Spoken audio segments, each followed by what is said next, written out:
person steals hardworking people's money and then funds their own ventures with it. Now, I don't know about the rest of you, but this guy should get the book thrown at him. The data is clear.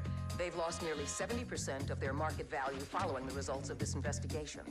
Honestly, I don't know if Macintosh and Macintosh can survive this. The world wants to know, where has Arthur Macintosh gone?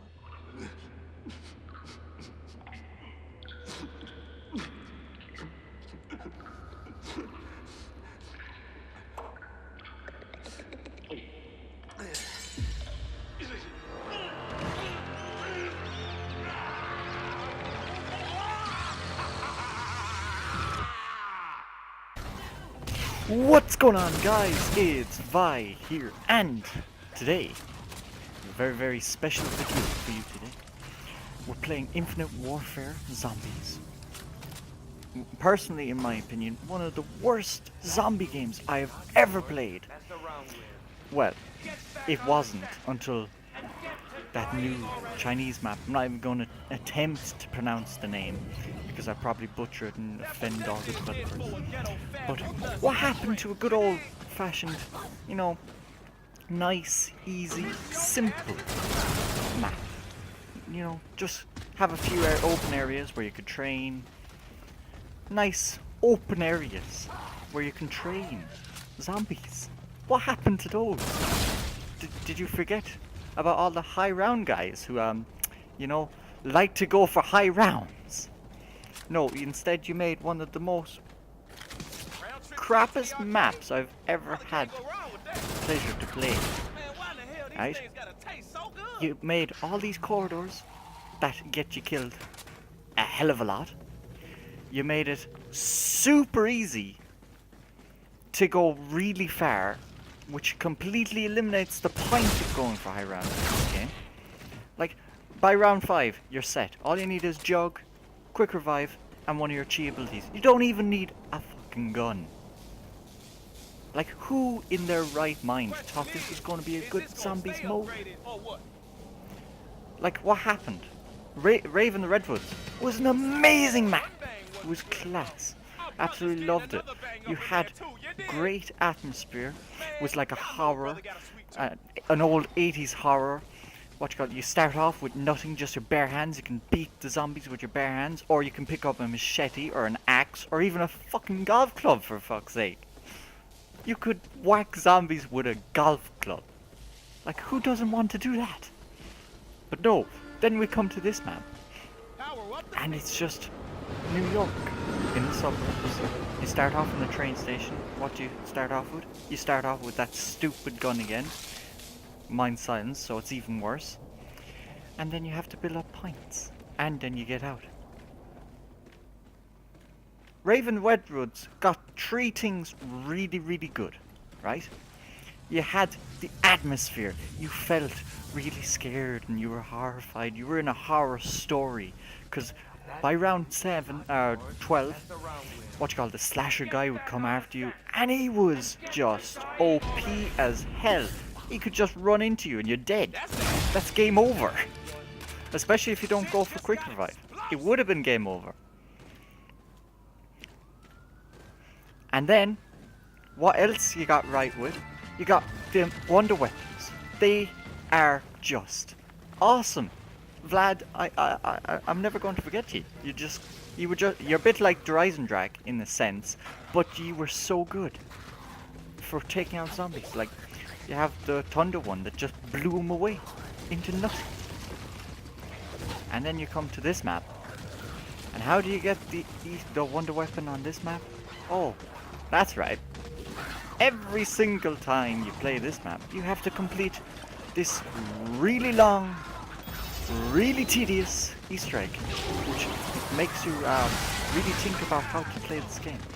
You have to, first of all, you have to get to round 5. Easy enough. Super easy. Easy stuff. No bother. Then, you get your chi ability. You have to get that to rank 2. That's easy. All you have to do is kill zombies with punching them with Kung Fu.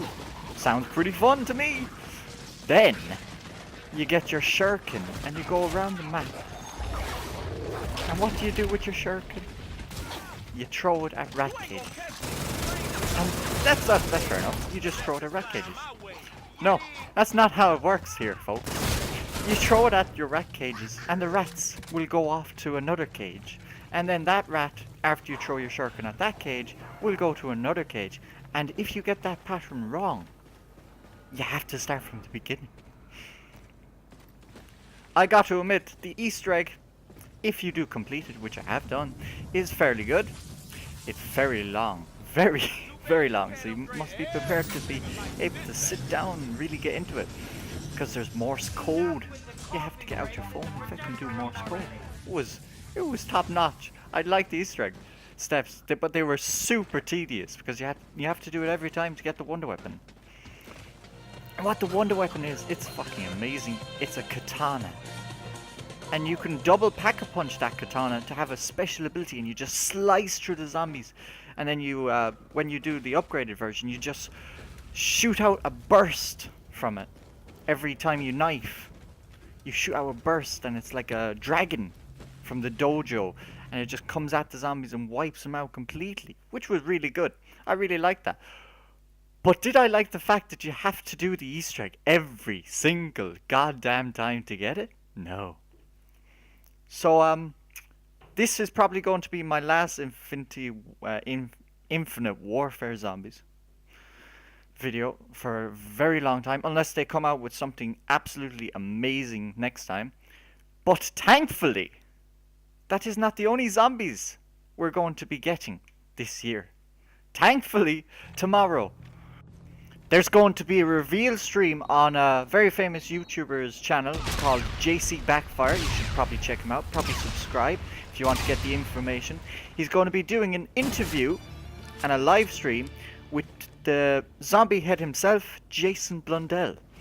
And what my hope is, and most other people's hopes are, is they're going to be announcing a thing called Zombie Chronicles. And what's that entail? It's basically a thing called DLC 5. Where they're going to remaster 8 old zombie maps from World of War. You got Black Ops 1 and then you got Black Ops 2, one of the best Call of Duties of all time in my personal opinion. And what maps are they going to bring back? They're bringing back Nocturne and Toten, one of the first. The original map you get after you beat World of War's campaign. It's going to be good. I remember great times on that map. Then after that, you're going to get Verrückt, the second zombie map ever in Call of Duty. After that, you get Shina Numa, the swamps. Oh my god, the memories I had on that map. The first time you were introduced to Hellhounds, and the legendary gun that is the Wonder Waffle DG2. Oh, I love it. That electric coursing rifle that went straight through the zombies. You could get unlimited amount of kills with that thing.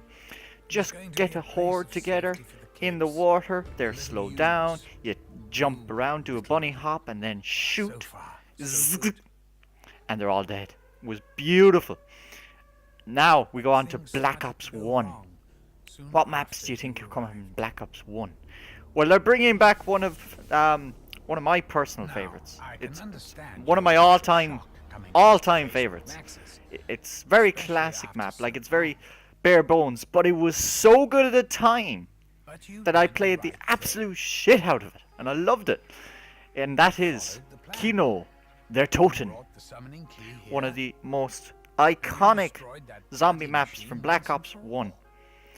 And I just love it. I don't know, I can't hype it up enough. I just love it. Then after that, we're going to...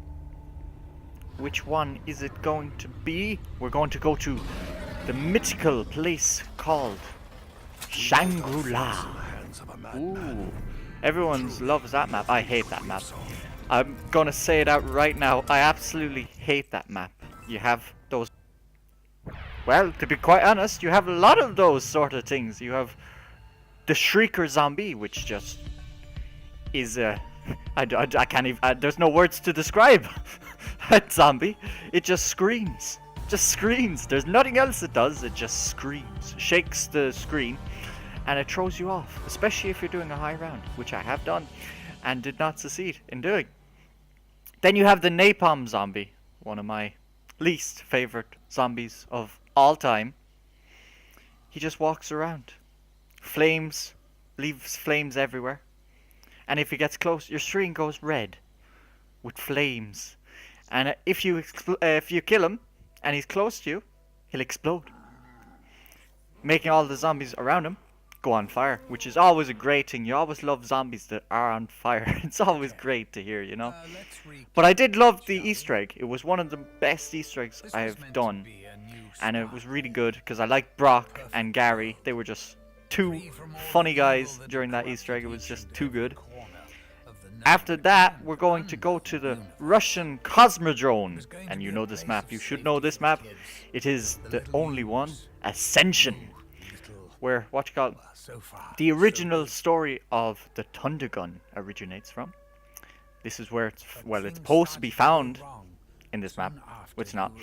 I love the little monkeys. I just love them. They're just so little cute little things running around.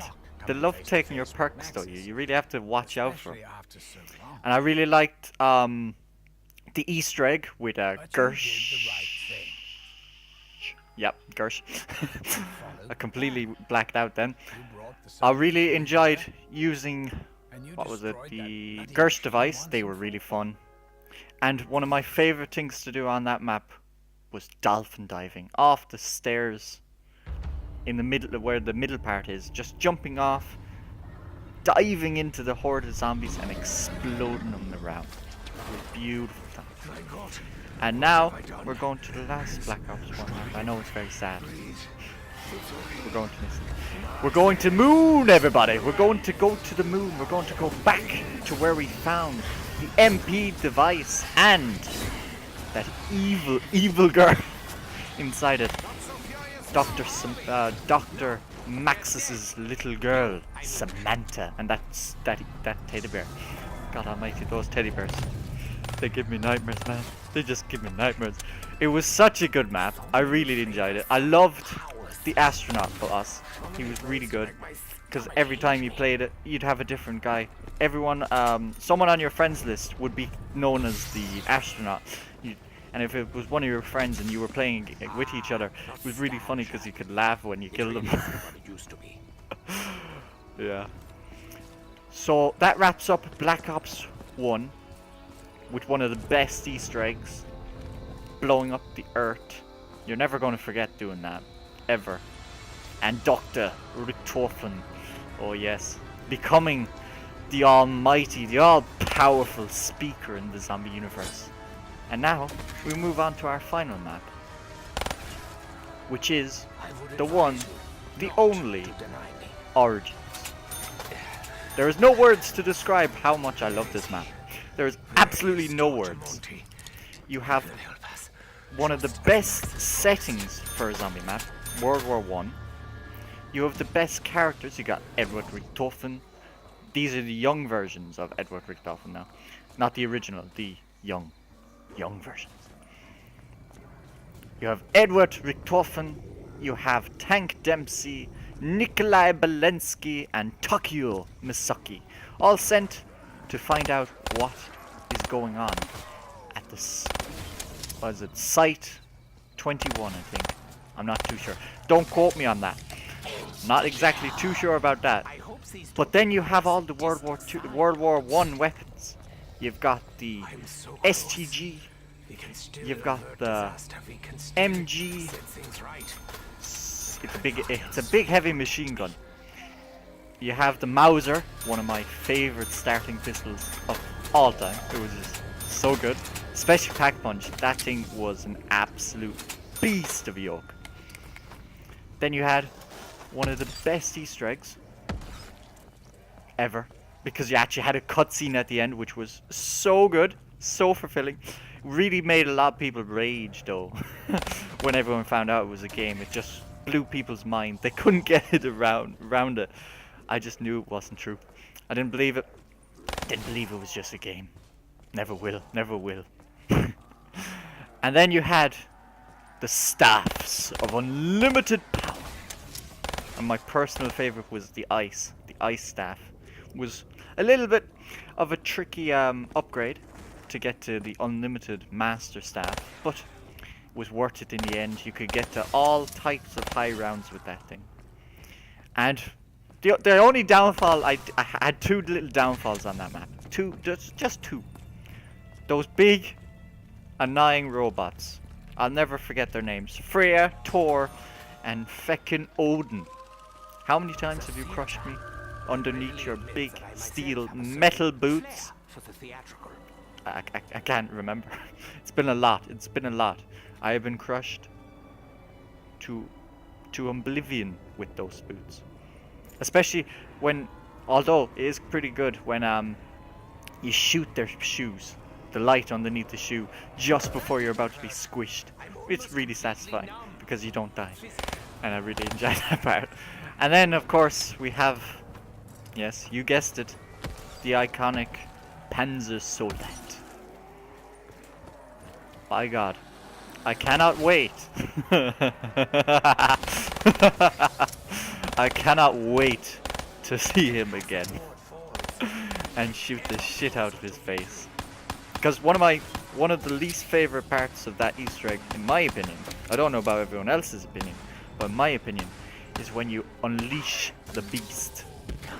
Or no, it's skewer the beast. Yes, that is Reznov's words. Skewer the beast. Where like 6 or 7 Panzer Soldats fly out of the hole that you've just made from using the airstrike on the robots, and you have to kill all of them. It's quite difficult. I'll give you that. It is quite difficult, but it is a very fun step to do once you get the hang of how to do it.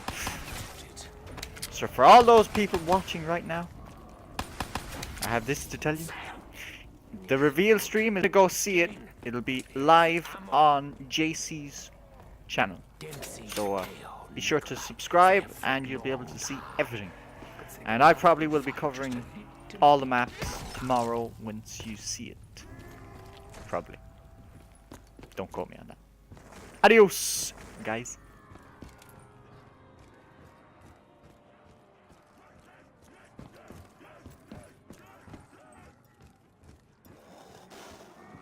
Find its keepers!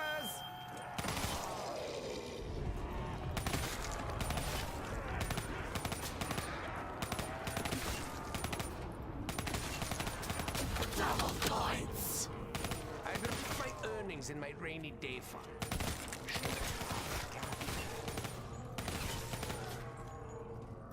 Still refuse to submit? Does not sound fun!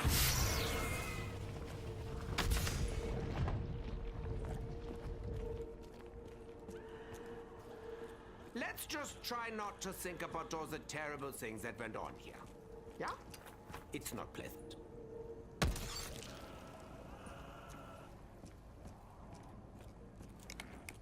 All I have left is my knife. There will be blood. And guts! Lots of it!